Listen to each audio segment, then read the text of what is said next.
बिस्मिल्लाहिर्रहमानिर्रहीम अस्सलाम वालेकुम रहमतुल्लाह। लाखों करोड़ों दुरूद नबी पाक सल्लल्लाहु अलैहि वसल्लम पर। उम्मीद है दोस्तों आप सब खैरियत से होंगे। रेबिट पेरी से मैं हूं मोहम्मद आसिफ खान, एक बार फिर आप लोगों की खिदमत में हाजिर हूं। दोस्तों आज आपको बताएंगे कि ये फीड बॉक्सेस जो है इसको साफ़ करना कितना ज़रूरी है, क्योंकि सावन का महीना गुजरा है और उसमें काफ़ी ज़्यादा नमी होती है और जो फीड होता है वो अक्सर इसके खोलों में फंगस उसको लग जाता है। जो फीड का जो भूरा सा रह जाता है तो उसको फंगस लग जाता है, तो इसकी सफाई करना काफ़ी ज़्यादा ज़रूरी है। आपको चाहिए कि सारे फीड बॉक्स को साफ़ कर लें, क्योंकि उससे बच्चों को काफ़ी ज़्यादा मसला होगा, क्योंकि ब्रीडिंग सीज़न आने वाला है और बच्चों के लिए मसले मसाइल होते हैं। और ये मेरे साथ कुछ यहाँ पर पुराने भी पड़े हैं। इसमें आपको बताना चाहूँगा, ये अगर आप देख सकते हैं कि इसमें ज़ंग लगा हुआ है।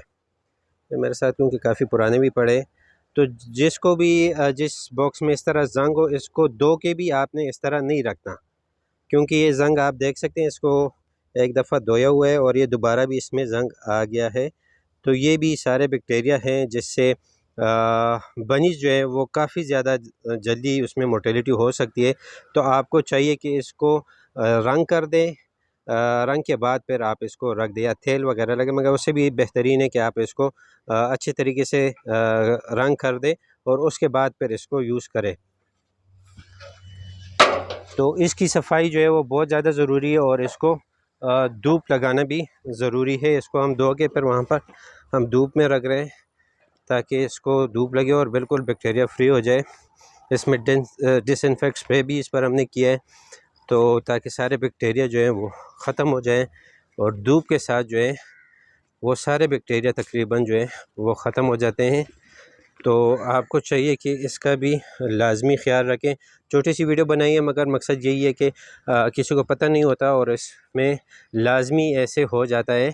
दोस्तों हरगिज़ इस पॉइंट को हल्का ना लीजिए कि ये कोई बड़ा मसला नहीं है। मैं एक बार फिर आपको बताता चलूँ कि सावन का महीना गुजरा है, उसमें अक्सर जो फीड बॉक्स के कोनों में रह जाती है उसको फंगस लग जाता है, और अगर आप इसकी सही तरीके से सफाई नहीं करेंगे तो जो छोटे बनीज होंगे वो फीड बॉक्स के अंदर बैठेंगे, वही खाएंगे और उनको लूज़ मोशन लाजमी होगा और वो इंतहाई जल्दी एक्सपायर हो जाते हैं।